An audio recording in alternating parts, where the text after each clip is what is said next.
There is a question I often ask myself whenever I see a child who eats regularly but still seems constantly tired, frequently sick, or not growing as expected. The question is simple. Is this child truly being nourished, or is this child simply being fed? At first glance, those two things sound like the same thing, right? But they are not.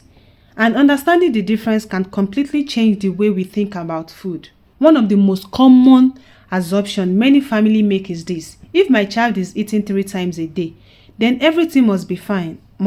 It sounds reasonable actually. It does. After all, the child is eating. The plate is not empty. The child is not going hungry. So naturally, we assume nourishment is happening. But food is more complex than that. Because nourishment is not measured by how full a stomach feels. Nourishment is measured by what the body receives and what the body can use. Hi, welcome to the Klatch family. I welcome you all to today's section. So as I'm cooking my food, I'll also be explaining. Our topic for today is I want us to study the way we give our children food and what we need to put in place. Not something complex, just simple. So let me give you an example. Imagine a child wakes up in the morning and has a large bowl of pap. The child feels full, right? The mother feels satisfied because breakfast has been served. Everyone moves on with their day. But what actually happened? The stomach became full. But did the meal provide enough protein? Did it provide nutrients needed for growth? Did it provide the building materials the body needs to repair tissues, support immunity, and develop properly? Sometimes the answer is yes, and sometimes the answer is no. And that is where many feeding challenges begin. One thing I have learned over the years is that many parents are not careless. Definitely, we are not careless with our children. They are doing their best. They are feeding from what they know. They are feeding from what they were taught. They are feeding from what is available. And often, nobody has ever explained the difference between feeding and nourishing. So this conversation is not about blame. It's about understanding. Okay? Good. Because once we understand, we can make better decisions. Think about building a house. A builder cannot construct a strong house using cement alone. It's not possible. The house needs block, it needs iron rods, it needs roofing materials, it needs different components working together. The human body is similar. Energy alone is not enough. The body also needs building materials. Protein is one of those building materials. Vitamin is one of those building materials. Minerals are one of those building materials. Healthy fats have their role. Fiber has its role. Each nutrient contributes something differently. And when important nutrients are constantly missing, the body notices it. Even if the stomach feels full, the body notices. This is why two children can appear to eat similar amounts of food but experience very different outcomes.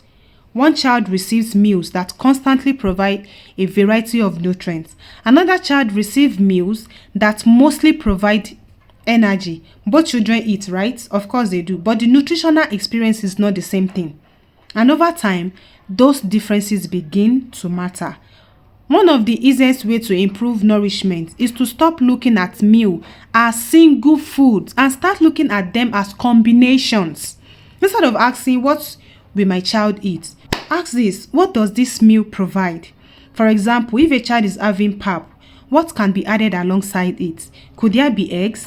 Could there be moi moi? Could there be granules? Could there be milk? Could there be beans later in the day?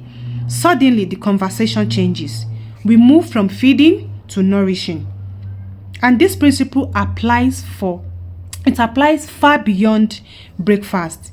When preparing meals, it helps you think about balance. Where is the protein? Where are the vegetables? Where is the energy source? Where is the variety? Don't think all these things are expensive or they are big something that you can just avoid. No, you can't. You can't. Don't say, it's just food now.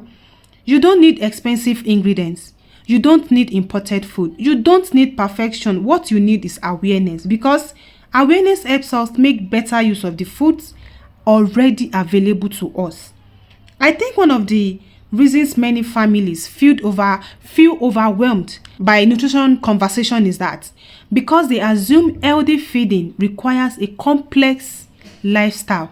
Trust me, it doesn't. Healthy eating does not require a complex lifestyle. Most of the time, improvement begins with small adjustments, small additions, small combinations, small decisions repeated consistently.